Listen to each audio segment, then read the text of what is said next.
Hello guys, how are you all? I hope you are all fit and fine at home. मैं हूं करण भट्ट और आपकी अपने YouTube channel में मैं आपका स्वागत करता हूं। सो फ्रेंड्स, आज का हमारा टॉपिक है the tussle over services in Delhi. Recently आप सबको पता होगा कि सुप्रीम कोर्ट ने 11 मई को ये डिसीजन दिया था, ये वर्डिक्ट दिया था कि national capital territory that is NCT Delhi में जो है services that is civil services को किस तरीके से हैंडल किया जाए, उसका टोटल राइट्स आपको इलेक्टेड गवर्नमेंट को देना पड़ेगा। ठीक है, ये उनका वर्डिक्ट था।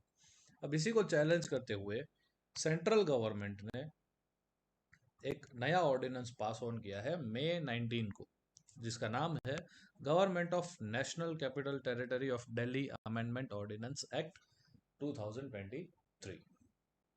सो इस वीडियो में हम लोग देखने वाले हैं कि how this ordinance will going to affect the powers of elected state government of Delhi. Does it restores the power of lieutenant governor, or what was the May 11 judgment of Supreme Court? So stay tuned with us. Before starting मैं आप सबसे request करना चाहूंगा कि हमारे channel को like कीजिए, subscribe कीजिए और ज़्यादा से ज़्यादा अपने दोस्तों में शेयर करें ताकि उन्हें भी करंट अफेयर्स के रिगार्डिंग अवेयरनेस आती रहे। सो फ्रेंड्स, बिफोर स्टार्टिंग हम लोग थोड़ा जीस्ट के ऊपर ध्यान दे देते हैं। आप देख रहे हो, ये हमारे लेफ्टिनेंट गवर्नर है दिल्ली के। आप इसके सामने आपके केजरीवाल जी हैं, वहाँ के आपके मुख्यमंत्री, राइट। तो जीस्ट क्या कहता है, और ये मैं आपको बता दूं कि ये जो पूरा आर्टिकल है ये आपके 23 मई 2023 के द हिंदू न्यूज़पेपर में आया हुआ है। So let's begin. A constitution bench, जो कि 5 जजेस की बेंच होती है सुप्रीम कोर्ट की, on May 11 held that Delhi government can make laws and administer civil services in the national capital. ठीक है, कॉन्स्टिट्यूशन बेंच ने ऐसा कहा कि दिल्ली गवर्नमेंट नेशनल जो हमारी सिविल सर्विसेज होती है उसको एनसीटी दिल्ली में अप्लाई कर सकती है, एडमिनिस्टर कर सकती है। बट मई 19 को, 8 दिन बाद, सेंटर ने पूरे जजमेंट को पलटते हुए एक नया ऑर्डिनेंस ला दिया, that is government of national capital territory of Delhi 2023 ordinance. अब इससे क्या होता है, इससे अगेन जो सेंटर का जो पावर था, सेंटर का जो क्लेम था सिविल सर्विसेज के पावर पे, वो उन्होंने रिक्लेम किया हुआ है। ठीक है, अब ये कैसे हुआ, क्या हुआ, पूरा हम लोग इस एडिटोरियल में डिस्कशन में देखने वाले हैं। आगे देखिए ऑर्डिनेंस क्या कहता है।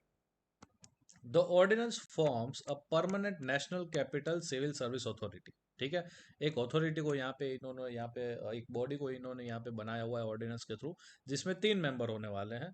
चीफ मिनिस्टर वहाँ के चेयरपर्सन होंगे इस बॉडी के। चीफ सेक्रेटरी यहाँ पे अगेन आपका इस अथॉरिटी के मेंबर होंगे। And principal home secretary again इस पर्टिकुलर अथॉरिटी के मेंबर होने वाले। तो टोटल 3 मेंबर की कमेटी है, CM at it chairperson, right. The NCCSS exercise authority over civil services officer working in all the Delhi government department except public order, police and land, क्योंकि इन तीनों पे जो लॉ बनाने का अधिकार है, राइट है, वो आपकी सेंटर को दिया गया है। अब अगर इन तीनों के बीच में कोई भी मामलों को लेके मिसमैच होते हैं, कोई भी डिफॉल्ट जैसी सिचुएशन आती है, तो ऐसे केसेस में लेफ्टिनेंट गवर्नर का डिसीजन जो होगा उसे फाइनलाइज माना जाएगा। ऐसा इस ऑर्डिनेंस में कहा गया है। The ordinance is based on the argument that the Supreme Court has itself acknowledged the superior authority of Parliament to make laws of national capital. ठीक है, ऑर्डिनेंस ऐसा कहता है कि सुप्रीम कोर्ट ने ही हमें ये आदेश दिया है कि आप का जो पावर है, पार्लियामेंट का जो पावर है नेशनल कैपिटल के रिगार्डिंग लॉज बनाने का, वो हम लोगों ने यहाँ पे सस्टेन करते हुए उसी के ऊपर ऑर्डिनेंस बनाया है। तो ये टोटली कॉन्स्टिट्यूशनल है, कोई भी यहाँ पे XYZ अनकॉन्स्टिट्यूशनल मैटर नहीं हो रही है। ठीक है, so this was the yeast. हम लोग देखते हैं कि किस तरीके से ये पूरा वर्क करता है। तो स्टोरी सो फार, स्टोरी में ऐसा कहा गया है कि मई 11 को कॉन्स्टिट्यूशनल बेंच को हेड कर रहे हैं हमारे chief justice of India, that is DY Chandrachud. उन्होंने ऐसा कहा कि Delhi government can make laws and administer civil services in the national capital. Again we had discuss. Through this verdict, the court limited the role of lieutenant governor, that is an arm of center, over bureaucrats in capital to 3 specific areas.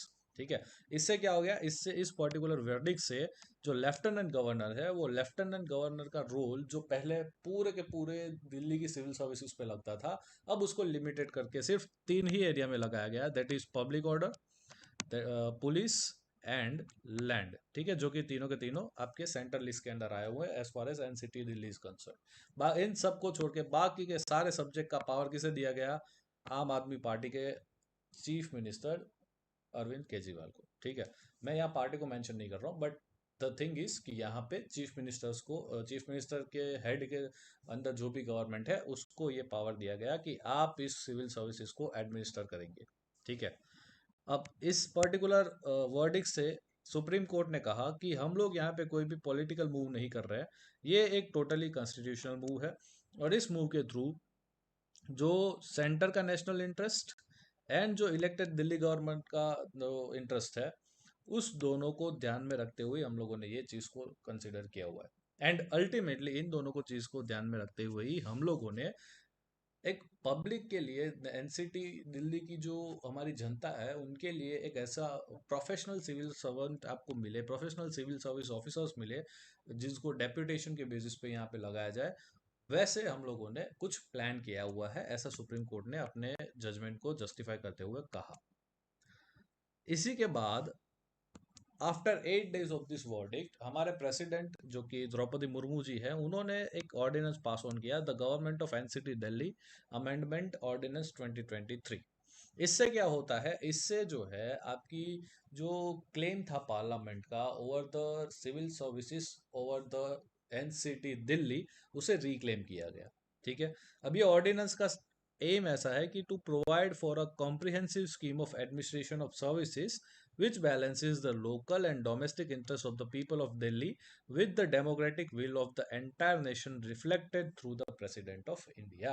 मतलब इस services ordinance से मोटे मोटे तौर पे बात की गई कि भाई दिल्ली के जनता की सब भलाई के लिए, और जो राष्ट्रपति जो है जो कि हमारे हेड है, उसके उनके जो विचार है, उनकी जो कॉन्स्टिट्यूशनल मोरालिटी है, उसको देखते हुए हम लोगों ने ये ऑर्डिनेंस पास ऑन किया, उनकी भलाई को देखते हुए हम लोगों ने ये ऑर्डिनेंस पास ऑन किया। तो ये ऑर्डिनेंस कहता क्या है? क्वेश्चन ये बनता है, व्हाट डज द ऑर्डिनेंस से? The government has used the ordinance route to indirectly return to its original position which it had taken on May 21, 2015। आज से करीब करीब 8 साल पहले जो गवर्नमेंट का डिसीजन लिया था through the home ministry notification, वही नोटिफिकेशन को इन्होंने क्या किया हुआ है? वापस से रिक्लेम किया हुआ है। नोटिफिकेशन क्या कहता था? नोटिफिकेशन कहता था कि जो आप गवर्नमेंट एंड सेंटर के बीच में जो 8 सालों के बीच में यहाँ पे कोई जो भी क्लैशेस हम लोगों ने देखे, लेफ्टिनेंट गवर्नमेंट के हो या पावर के रिगार्डिंग जो भी हो, gave the lieutenant governor power over the services. ये नोटिफिकेशन कहता था होम मिनिस्ट्री का कि जो गवर्नर होगा, जो लेफ्टिनेंट गवर्नर होगा दिल्ली का, उन्हें ये पावर दिया जाता है कि वो एनसीटी दिल्ली की जो सिविल सर्विसेज है उसको क्या करे? एडमिनिस्टर करे। अब ये जो वर्डिक्ट आया सुप्रीम कोर्ट का, वो कहता है कि जो सिविल सर्विसेज है वो कौन हैंडल करेगा? दिल्ली गवर्नमेंट हैंडल करेगी, except that 3 motives, right. And साथ ही साथ आपको देखने को मिलेगा कि ये जो नोटिफिकेशन था होम मिनिस्ट्री का 2015 में जो लाया गया, उस होम मिनिस्ट्री के नोटिफिकेशन में जो 41 नंबर की एंट्री होती है, दैट इज द सर्विसेज, ठीक है। स्टेट लिस्ट में 41 नंबर की जो एंट्री होती है that talks about the services, उसका स्कोप जो है वो टोटल लिमिट कर दिया सिर्फ दिल्ली के गवर्नमेंट को तक ही, ठीक है। इन्होंने दिल्ली की गवर्नमेंट के जो पावर्स होते हैं उसमें से 41 नंबर की जो एंट्री है उसे निकाल दिया गया, ठीक है, कि दिल्ली गवर्नमेंट के पास सारे पावर रहेंगे स्टेट लिस्ट के, बट एक्सेप्ट दिस सर्विसेज, ठीक है। सर्विसेज के अलावा उनके पास सारे स्टेट लिस्ट के सब्जेक्ट के ऊपर वो लोग काम कर सकते हैं। अब ये ऑर्डिनेंस में आपको देखने को मिलेगा कि एक अथॉरिटी बनाई जाती है जिसका नाम है national capital civil service authority. अब इसके टोटल 3 मेंबर होने वाले हैं। फर्स्ट कौन होंगे? चीफ मिनिस्टर दिल्ली के, वो वहाँ के एक्स ऑफिशियल चेयरपर्सन बनेंगे इस अथॉरिटी के। सेकंड इज चीफ सेक्रेटरी, जो कि सेंट्रल गवर्नमेंट अपॉइंट करती है। Third is principal secretary of home ministry of, ठीक है। तो ये भी कौन हो गए? अगर ये दोनों जो है ये यहाँ पे आपके सेंट्रल गवर्नमेंट अपॉइंट करेगी, एंड ये डेफिनेटली इलेक्टेड मेंबर होंगे। तो आपको देखने को मिलेगा कि कहीं ना कहीं इन 3 मेंबर्स में भी आप देखिए कि सेंट्रल गवर्नमेंट ने अपनी पावर को यहाँ पे मेंटेन कर रखा है, क्योंकि जब भी वोटिंग होगी तो मेजोरिटी से ही वोटिंग होगी, एंड मेजोरिटी वोटिंग में 2 मेंबर्स आपके सेंटर से है, एक मेंबर आपके भले ही चेयरपर्सन है वो लेकिन वोटिंग राइट्स तो तीनों को सेम होंगे। तो 2 वोट्स यहाँ पे उन्हीं को जाएंगे जो सेंटर चाहता होगा। ठीक है। सो अगेन यहाँ पे ये भी एक क्वेश्चन बनता है कि किस तरीके से ये वर्क करेगा। अब यहाँ पे आपको देखने को मिलेगा कि ये जो चीज़ें हैं, ये तीनों की जो सर्विसेज, ये अथॉरिटी जो बनाई गई, उनके मेंबर्स बनाए गए, इन लोगों को हर एक चीज़ों में, ठीक है, चाहे वो आपका हो गया हो कि किस तरीके से सिविल सर्विसेज की जो ऑफिसर्स हैं उनकी वर्किंग हो, उनके कौन से डिपार्टमेंट में उनकी रिक्रूटमेंट करनी है, ठीक है, वो सारी चीज़ों के डिसीजन ये लोग ले सकेंगे। ट्रांसफ़र कहाँ पे करना है, पोस्टिंग कहाँ पे करनी है, सारी चीज़ों के डिसीजन ये लोग ले पाएंगे, ये अथॉरिटी ले पाएगी। एक्सेप्ट 3 चीज़। वो 3 चीज़ें क्या है? Public order, police and land. ठीक है। अब ऐसे ये तीनों मुद्दे अगेन किसके पास है? आपके लेफ्टिनेंट गवर्नर के पास है। बाकी सारे मुद्दे ये एनसीसीएसएस के पास है। सो ये आपका ऑर्डिनेंस के बारे में बात की जाती है। इससे एक और चीज़ यहाँ पे साबित होती है कि this through an open scenario in which bureaucrats in NCCSS could possibly veto the chief minister. ठीक है। यहाँ पे आपको देखने को मिलेगा कि जो ब्यूरोक्रेट्स हैं, ठीक है, जो ब्यूरोक्रेट्स है, ब्यूरोक्रेट्स यानी कौन? यहाँ पे ब्यूरोक्रेट्स की बात हो रही है। आपके एक चीफ सेक्रेटरी दिल्ली के एंड प्रिंसिपल होम सेक्रेटरी, ये दोनों के दोनों आईएएस ऑफिसर होंगे, अगेन ब्यूरोक्रेट्स ही होंगे जो कि इसके मेंबर है। ये दोनों क्या कर सकते हैं? ये चीफ मिनिस्टर का पावर को जो होगा उसको वीटो कर सकते हैं। क्यों? क्योंकि इनके पास मेजोरिटी। समझ में आया? सो ये चीज़ कहीं ना कहीं एक यहाँ पे क्वेश्चन मार्क खड़ा करती है इस अथॉरिटी के बेसिस पे इन्होंने जो यहाँ पे क्रिएट करा है कि सेंटर अभी भी इंटरवेन कर रही है आपके नेशनल कैपिटल टेरिटरी दिल्ली के एडमिनिस्ट्रेशन में। सुप्रीम कोर्ट चाहता था कि एक न्यूट्रल सिविल सर्विसेज बनी रहे, ठीक है, और इसके जो डे टू डे डिसीजंस है वो काउंसिल ऑफ मिनिस्टर्स के द्वारा लिए जाए, ऐसा आपके सुप्रीम कोर्ट ने कहते हैं। बट यहाँ पे NCCSS attempts to bring civil service officers out of the administrative control of the elected ministers. Again क्योंकि आपको देखने को मिलेगा कि 2 मेंबर किसके हैं? सेंटर के हैं। who embodied the will of the people and transformed them into a power lobby। ठीक है। इस अथॉरिटी को बनाने से ब्यूरोक्रेसी का जो होगा वो पावर इंक्रीज हो जाएगा कंपेयर टू जो इलेक्टेड पीपल का पावर होना चाहिए वो, क्योंकि इलेक्शन के द्वारा जो यहाँ पे चीफ मिनिस्टर बने हैं वो जनता ने इलेक्ट किए हैं, मतलब कहीं ना कहीं जनता उनके साथ जाना चाहती है। अब ऐसे में आप 2 ब्यूरोक्रेट्स को लगा दोगे अथॉरिटी में तो वो डेफिनेटली चीफ मिनिस्टर के पावर को वीटो करने वाले हैं। राइट। सो ये एक प्रॉब्लम यहाँ पे आपको इमर्ज होता हुआ दिखाई दे रहा है। इससे क्या हो रहा है? इससे जो गवर्नमेंट की जो एक अकाउंटेबिलिटी होती है, ठीक है, इससे जो गवर्नमेंट की accountability and principle of collective responsibility वो कहीं ना कहीं यहाँ पे क्या हो रही है? क्लैश हो रही है। यहाँ पे आपका जो सुप्रीम कोर्ट है वो ट्रिपल चेन ऑफ कमांड के बारे में डिस्कशन करता है। ठीक है। Triple chain of command.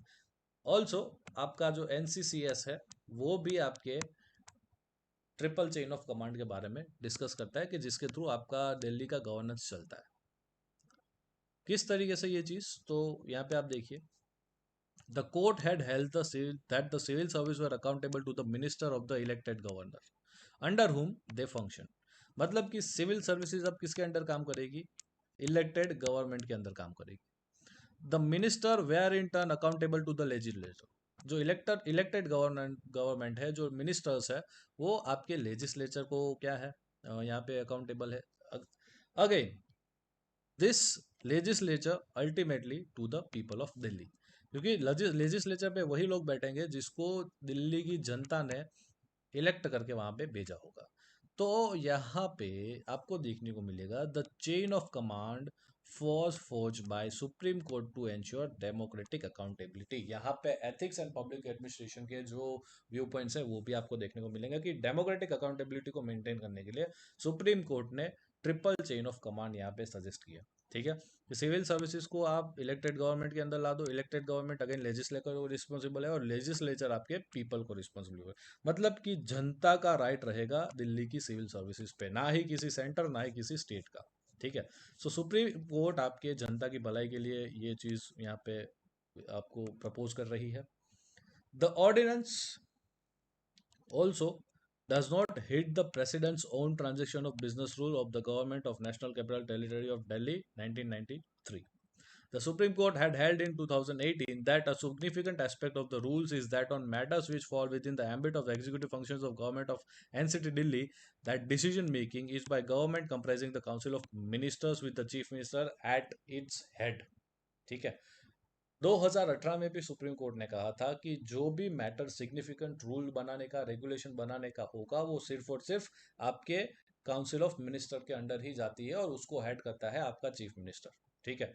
तो इस चीज को अगेन मई 11 के जो वर्डिक्ट है उसमें सुप्रीम कोर्ट ने क्लियर कर दिया है कि जो रूल्स एंड रेगुलेशन फ्रेम करने का अधिकार जो 2018 में हम लोगों ने बात करी थी, वही चीज हम लोग आज भी फॉलो कर रहे हैं। और इसी बेसिस पे हम लोगों ने सिविल सर्विसेज को भी आपकी गवर्नमेंट के अंदर ला दिया गया है। Right. The court had also dismiss the K Balakrishnan committee's specific recommendation that services को एनसीटीडी के लेजिस्लेटिव एंड एग्जीक्यूटिव एम्बिट से बाहर रखा जाए। ठीक है। के बालाकृष्णन कमेटी थी, वो ऐसा कहती थी कि जो सर्विसेज है, मतलब कि ये सिविल सर्विसेज है, उसको दिल्ली के एनसीटीडी के लेजिस्लेटिव एंड एग्जीक्यूटिव एम्बिट से बाहर रखा जाए। लेकिन कोर्ट ने कहा, सुप्रीम कोर्ट ने कहा कि जो आर्टिकल 239 AA है, उसका जो प्रोविजन है that deals with the governance structure of Delhi in the 69th constitutional amendment act 1991, इन्होंने कहा कि this was not relevant. And ये जो सर्विसेज का प्रोविजन है जो 69th कॉन्स्टिट्यूशनल अमेंडमेंट एक्ट 1991 में लाया गया था अंडर आर्टिकल 239 AA, उसके थ्रू हम लोग सर्विसेज को दिल्ली गवर्नमेंट, एनसीटीडी गवर्नमेंट के अंदर, एम्बिट के अंदर ही रखेंगे। ऐसा भी यहाँ पे सुप्रीम कोर्ट ने कहा है। सो अगेन यहाँ पे आपको इंपॉर्टेंट बन जाता है के बालाकृष्णन कमेटी, आपको पता होना चाहिए क्यों न्यूज में है, आपके सर्विसेज के रिगार्डिंग। आगे देखिए कि तो ये अगर सुप्रीम कोर्ट ने इतना कुछ कहा है, तो जो सेंट्रल गवर्नमेंट ऑर्डिनेंस लाई है, तो क्या ये सुप्रीम कोर्ट के जजमेंट के अगेंस्ट में लाई है? आपके ऊपर क्वेश्चन होना चाहिए ये। तो यहाँ पे देखिए कि जो ऑर्डिनेंस है वो ये कहता है कि हम लोग सुप्रीम कोर्ट के वर्डिक्ट का विरोध नहीं कर रहे। हमें तो खुद सुप्रीम कोर्ट ने एक्नोलेज किया है कि पार्लियामेंट की ही सुपीरियर अथॉरिटी है for making the laws for national capital territory. अब अगर यहाँ पे बात की जाए कि रिव्यू पिटिशन की, इसी पर्टिकुलर वर्डिक्ट के खिलाफ सेंटर ने जो है वो एक रिव्यू पिटिशन फाइल करी हुई है सुप्रीम कोर्ट में, claimed that Delhi is not a full-fledged state but a union territory which is an extension of the union। यहाँ पे सुप्रीम कोर्ट के मुकाबले को, वर्डिक को चुका देखो, यहाँ पे चैलेंज करता हुआ सुप्रीम आपके यूनियन गवर्नमेंट ने कहा है कि भाई दिल्ली तो एक फुल फ्लेज स्टेट है ही नहीं। दिल्ली तो एक यूनियन टेरिटरी है जो कि अगेन यूनियन का ही यहाँ पे क्या है, एक्सटेंशन है। और यूनियन टेरिटरी को हमेशा कौन रूल करता है? लेफ्टिनेंट गवर्नर रूल करता है। एंड लेफ्टिनेंट गवर्नर के थ्रू कौन रूल करता है? आपकी सेंट्रल गवर्नमेंट रूल करती है, मतलब कि कहीं ना कहीं पार्लियामेंट रूल करती है। सो पार्लियामेंट ही आपकी दिल्ली का सही लेजिस्लेचर है, ट्रू लेजिस्लेचर है, ऐसा सेंटर आर्ग्यू करती है। बट मई 11 2023 के जो जजमेंट है वो कहता है कि भले ही दिल्ली एक फुल फ्लेज स्टेट ना हो, ठीक है, बट उसके पास अपनी खुद की लेजिस्लेटिव असेंबली है। ठीक है। और लेजिस्लेटिव असेंबली होने के साथ ही साथ उनके पास स्टेट लिस्ट भी हो जाता है और उनके पास कॉन्करेंट लिस्ट का पावर भी हो जाता है। ठीक है। सो अगेन भले ही वो फुल फ्लेज स्टेट ना हो, बट क्योंकि उनके पास यहाँ पे आपके लेजिस्लेटिव असेंबली है, तो आपको उनके पावर्स को कंसिडर करना पड़ेगा। भले ही आपका जो दिल्ली है वो फुल फ्लेज स्टेट ना हो, भले ही आपका दिल्ली फर्स्ट शेड्यूल के अंडर आने वाला एक स्टेट ना हो, बट यहाँ के लोगों की जो एस्पिरेशंस है, दिल्ली के लोगों की, दिल्ली के एडमिनिस्ट्रेशन के थ्रू जो एस्पिरेशंस है, उस एडमिनिस्ट्रेशन को प्लस डेमोक्रेटिकली इलेक्टेड गवर्नमेंट को पीपल के प्रति अकाउंटेबल बनाने के लिए ये बहुत ही रिक्वायर्ड है कि जो भी स्कीम आपके 239 AA के अंदर बताई गई है, वो ही चीज को फॉलो किया जाए। ठीक है। Again, with the addition of Article 239 AA, the Constitution has created asymmetric federal model with the Union of India at the center and NCTD at the regional level। भले ही दिल्ली NCTD है, तो यहाँ पे 239 AA क्या कहता है कि सेंटर जो होगा यूनियन ऑफ इंडिया का, वो सेंट्रल लेवल पे काम करेगा एंड एनसीटीडी का जो एडमिनिस्ट्रेशन है वो रीजनल लेवल पे काम करेगा। मतलब कि जो कॉन्स्टिट्यूशन के खिलाफ तो आप डेफिनेटली नहीं जा सकते। सो आर्टिकल 239 AA में यही चीज गई गई है और यही चीज कॉन्स्टिट्यूशनल बेंच ने भी कही गई है। मई 23 के जजमेंट में जो कहा गया कि 2018 का जो कॉन्स्टिट्यूशनल बेंच है उन्होंने भी ये कहा था कि भाई एनसीटीडी को यहाँ पे एक फुल फ्लेज स्टेटस नहीं देना चाहिए स्टेट का, considering the concept of federalism would be applicable to the NCTD. And federalism के कंसेप्ट में कहता है कि सेंटर पे आपका मतलब कि सेंट्रल लेवल पे आपका यूनियन ऑफ इंडिया राज करेगा, यूनियन गवर्नमेंट राज करेगी, एंड रीजनल लेवल पे आपका जो एनसीटीडी है वो क्या करेगा, यहाँ पे एडमिनिस्टर करेगा एडमिनिस्ट्रेशन को। The court had also held that the executive power of Delhi government was co-extensive with its legislative power, and that is the executive arm of the government covers all the subject excluding public order, police and land। ठीक है, मतलब कि जो भी यहाँ पे बात करी गई है वो सुप्रीम कोर्ट ने अकॉर्डिंग टू कॉन्स्टिट्यूशन ही बात करी हुई है।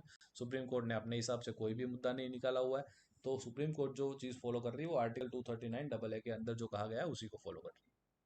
तब इससे क्वेश्चन आता है कि ये ऑर्डिनेंस एंड ये जजमेंट से एलजी के पावर्स मतलब लेफ्टिनेंट गवर्नर के पावर्स पे क्या इम्पेक्ट आएगा।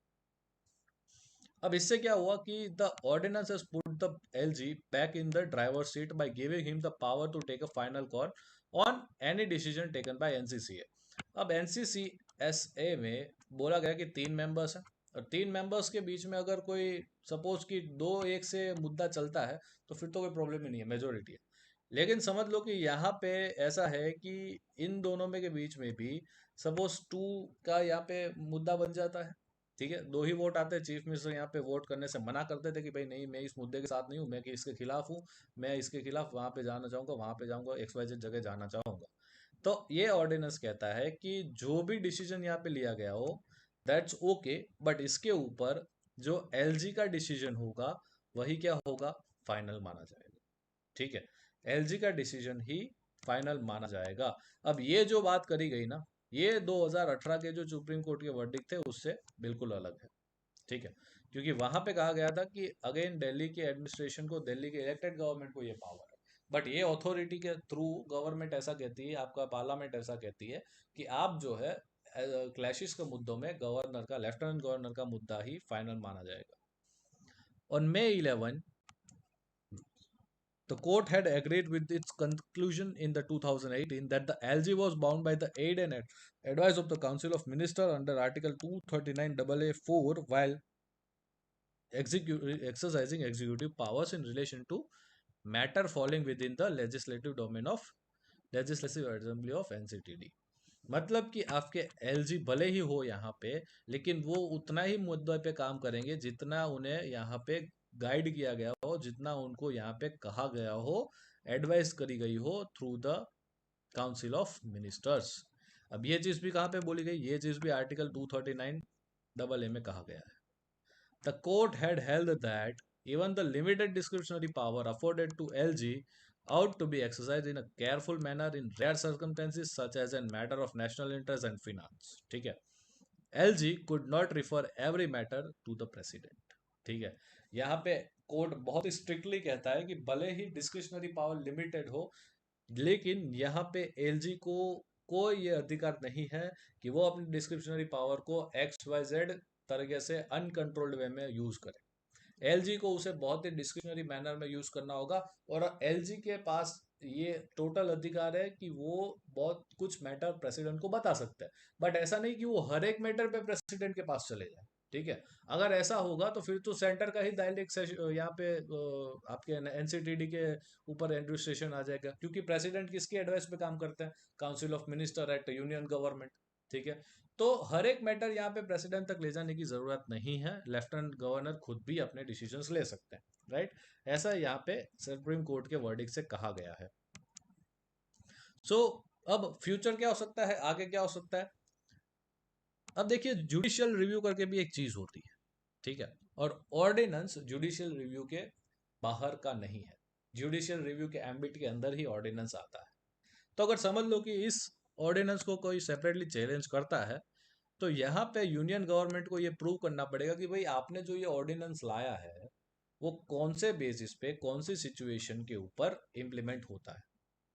ठीक है, एंड इसके ऊपर भी अगेन कॉन्स्टिट्यूशनल बेंच सेटल हो सकती है, और अगेन यहाँ पे आपके क्या कर सकते हैं, अपने जो वर्डिक्ट है उसको सुना सकती है इसके खिलाफ, आपके ऑर्डिनेंस के खिलाफ या तो ऑर्डिनेंस के फेवर में।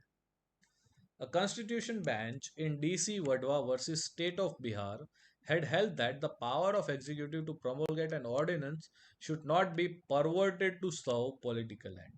बहुत ही सही चीज कहा थी यहाँ पे हाई कोर्ट ऑफ बिहार ने कि डीसी वडवा केस में बिहार की हाई कोर्ट ने कहा कि ऑर्डिनेंस बनाना का जो पावर है एग्जीक्यूटिव का वो किसी भी पॉलिटिकल मीन्स एंड अफेयर्स को सेटिस्फाई करने के लिए ना बने। ठीक है, आपकी गवर्नमेंट को कंट्रोल करने के लिए बीजेपी की गवर्नमेंट एग्जीक्यूटिव तौर पे ऑर्डिनेंस नहीं ला सकती। ठीक है, यहाँ पे आपको एडमिनिस्ट्रेशन की भलाई, आम जनता की भलाई, दिल्ली के लोगों की भलाई के बारे में प्रायोरिटाइज बेसिस पे सोचना होगा एंड उसी के अकॉर्डिंगली काम करना पड़ेगा। ठीक है, so this is all from the editorial which was given in the Hindu, right? The newspaper published on 23rd May 2023. The topic is the tussle over services in Delhi. ठीक है, I hope आप लोगों को पता चला होगा और I hope आप लोगों के बहुत सारे डाउट्स इसके रिगार्डिंग क्लियर हो चुके होंगे। आपको ये वीडियो कैसा लगा कमेंट सेक्शन में जाके मुझे बताना बिल्कुल मत भूलिए और ज़्यादा से ज़्यादा हमारे चैनल को लाइक कीजिए, सब्सक्राइब कीजिए और शेयर कीजिए और हमारे साथ बने रहे ऐसे ही इंटरेस्टिंग करंट अफेयर्स को जानने के लिए। ठीक है।